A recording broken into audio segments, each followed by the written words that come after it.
Magandang hapon mga bata. Magandang hapon po. Kumusta kayo sa araw na ito? Mabuti naman kung ganon. Ngayon mga bata, bago tayo magsimula sa ating talakayin, magkakaroon muna tayo ng kasinuan.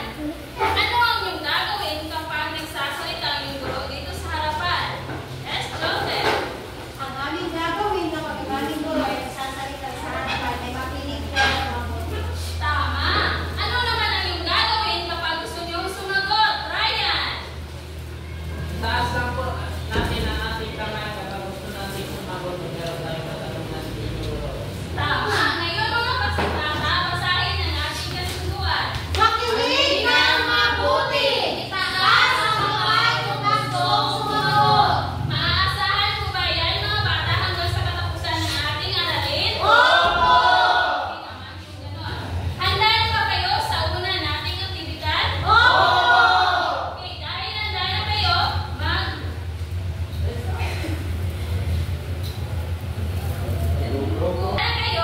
may napapansin ba kayo bawat silid na mga kulay? Opo! Ano ang mga kulay na ito? Asul! Finish! Ang gagawin nyo lang ay pumunta kayo sa gusto nyong kulay. Okay. Pink! Kami siyang pink! Okay. Mga bata, bago niyan, makinig muna kayo. Bawat kulay ay mayroong mga katanungan na inyong sasagutan. Pipili lamang kayo ng isang representante upang magrepresenta sa inyong gawa. Bibigyan lamang kayo ng 3 minuto upang magsagot. Pink! Ano ang nasa larawan? Anong pwersa o enerhiya upang mapagana ang nido? Hangin! Hangin! Hangin!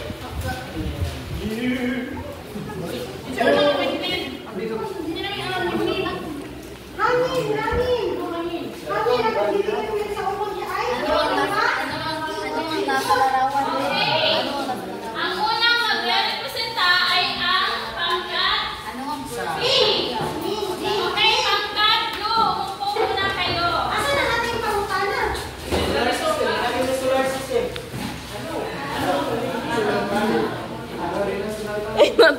Ano ang nasa larawan? Okay. Ipakita ang nasa larawan. Ito po ang aming gawa. Okay.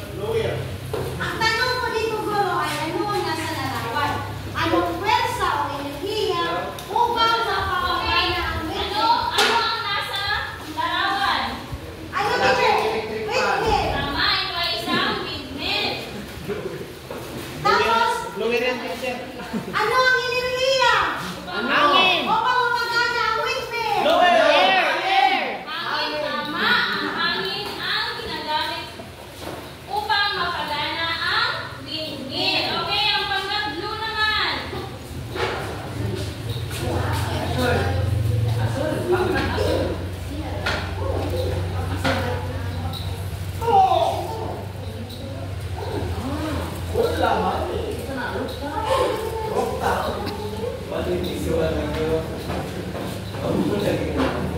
Solar. Okay, pangkat blue. Ano ang nasa larawan? Solar panel. Okay, ang pangalawang tanong, anong pwersa o enerhiya upang mapagana ang solar? Araw. Tama. Ang ginagamit upang mapagana ang solar ay araw. Ngayon mga bata, base sa aktibidad na ating ginawa, ano kaya sa palagay nyo ang tatalakayin natin? Ako, teacher. Ay, Okay, Joseph.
dahil nagpapaligsahan sila. Isang araw, sinabi ng hangin, "Oh, gusto mo ba talagang patunayan ko na mas malakas ako kaysa iyo?" Ngumiti ang araw. "Sige, para hindi ka laging nagyayaba. Tingnan natin." Hayun! May lalaking dumarating. Kung sino sa ating dalawa ang makakapagpayos ng suot niyang polo, siya ang kikilalaning mas malakas. Payag ako. Ngayon din. Magkakasubukan tayo. Malakas na sagot ng hangin. Ako ang uuna. Tutong pa niya dahil ayaw niya maging pangalawa sa anumang labanan. Sinimulan niyang hipan ang naglalakad na lalaki. Sa umpisa ay tila nagustuhan ng tao ang ihip ng hangin, kaya naging masigla at bumilis ang lakad nito. Nilakasan ng hangin ang pag-ihip. Isinara ng tao ang lahat ng butones hanggang sa may leeg ng kanyang suot na damit. Inumbos ng hangin ang buong lakas sa pag-ihip, lalo namang pinakaipit-ipit ng mga braso ng lalaki ang damit dahil tila giniginaw na siya.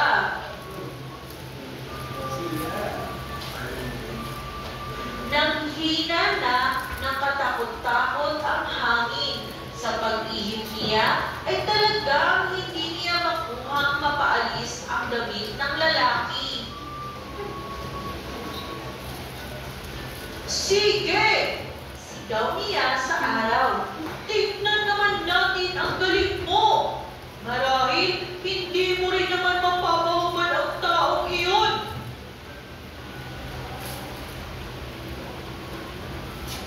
Pinalitaw ng araw ang sinag niya at unti-unti niyang pinainit ito.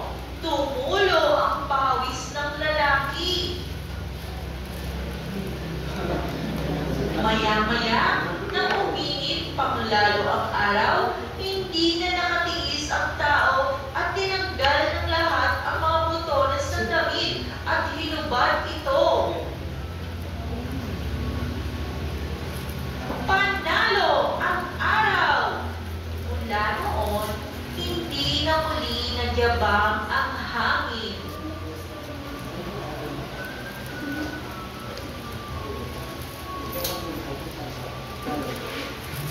Ano ang aral sa kwento?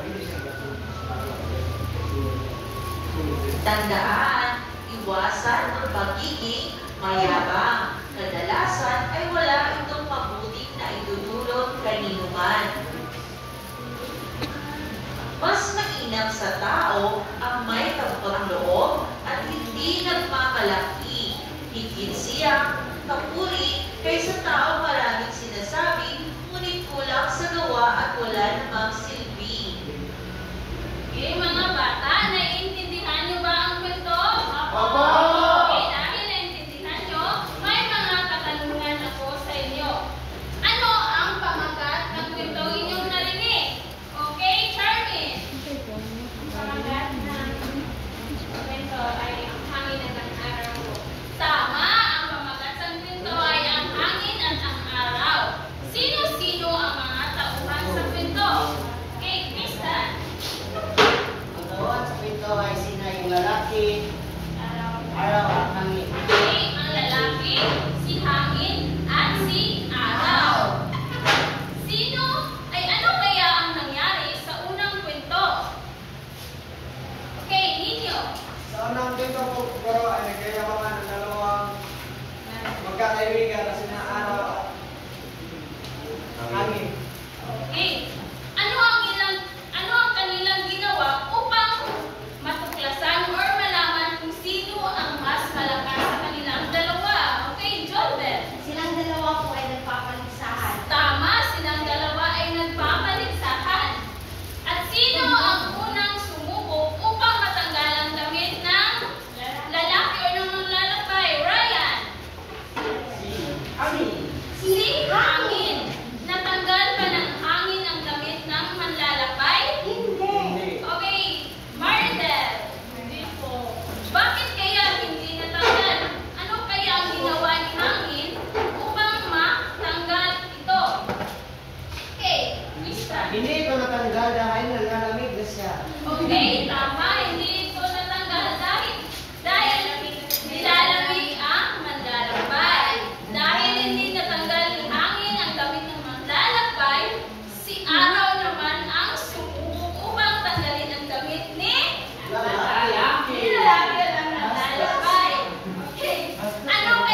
Tama, tinanggal o natanggal ng araw ang damit ng manlalakbay dahil siya ay naiinitan. Okay, ngayon mga bata, sino kaya ang mas malakas, si araw o si hangin? Si araw. Okay, Aiko. Malakas ay silang dalawa. Siya! Silang dalawang malakas. Okay?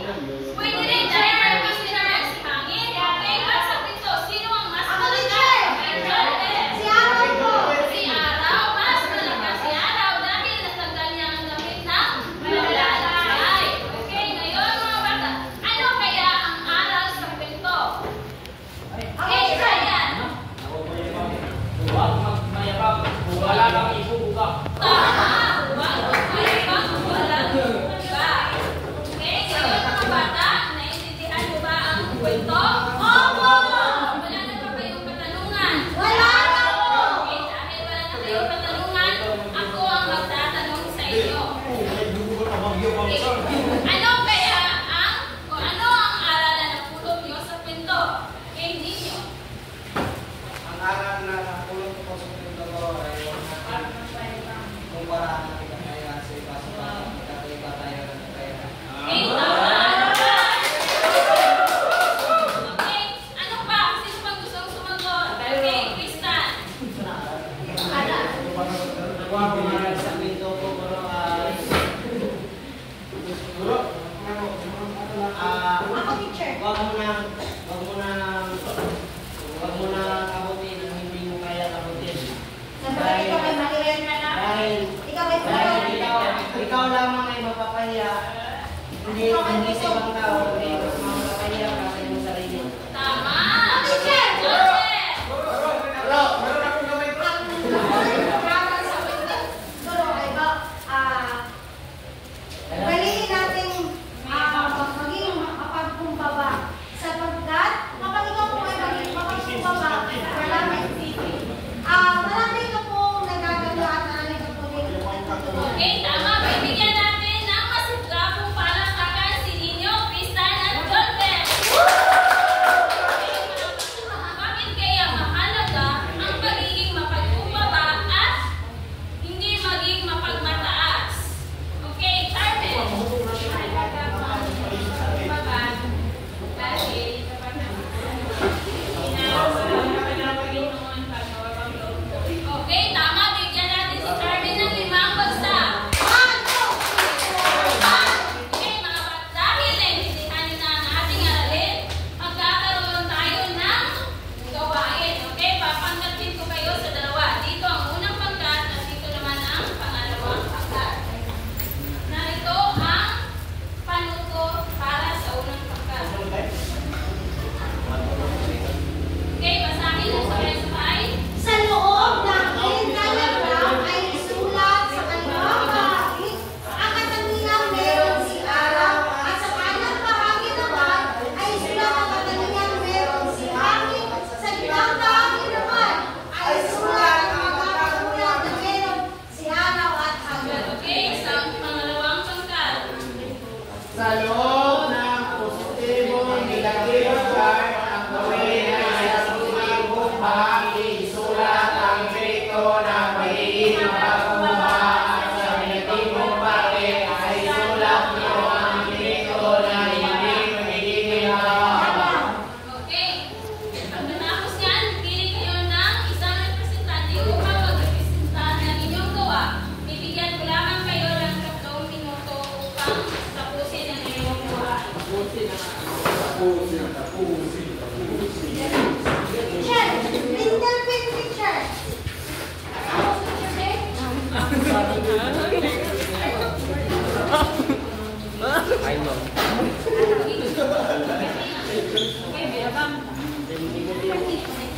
Hiwi! Malamig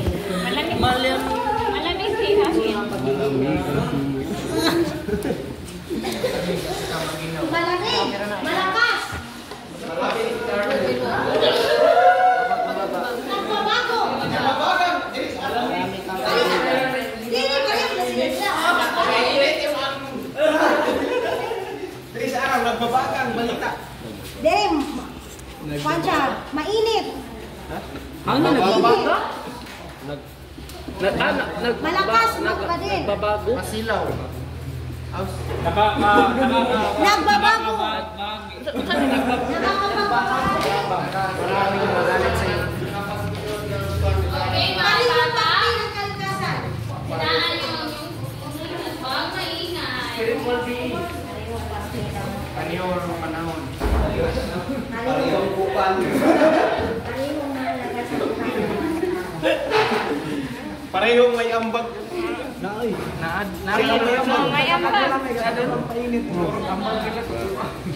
Kada mayabang. Mayabang? Ha? Mayabang di sa amin. Mayabang di sa amin. Dili man. Nagbabaga. Sige, te. Lupa Ang pataas. Pareho silang kupan. Pareha naman sa taas yun. Pareha sa taas. Pareho nasa pagmumurahin yung hangin. At saka maliit. Maliit yung Okay, mga bata. Tapos na ba kayo? Kung tapos na kayo, pwede. Okay, sa unang pangkat, sino ang tagaulat? This time. Okay, pangkat una.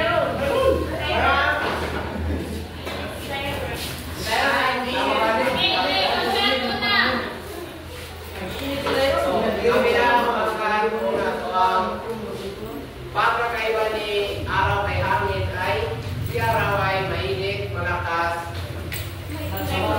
nagbabago, bumaba at ang pagkakaiba naman ni hangin kay araw ay si hangin ay malamig, malakas, nagbabago, mayabang, mataas at ang kanilang pagkakapareho ay Parehong pati.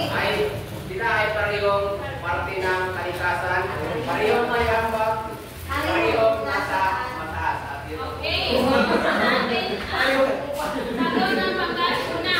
Si araw ay Mainit, malakas, nagbabago, pagbaba, malamig, malakas, nagbabago, mayabang, napapataas, parehong parte ng kalikasan, parehong mayambag, parehong nasa itaas. okay, ang pangkat una ay may 10 puntos.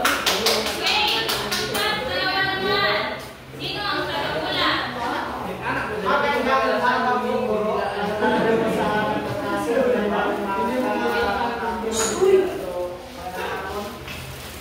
Ang aming pong gagawin ay dito ay ilagay namin ang mga positibong epekto ng pagiging hindi mayabang at negatibong epekto ng pagiging mayabang. Ang positibo ng pagiging hindi mayabang ay yung marami kang kaibigan, tapos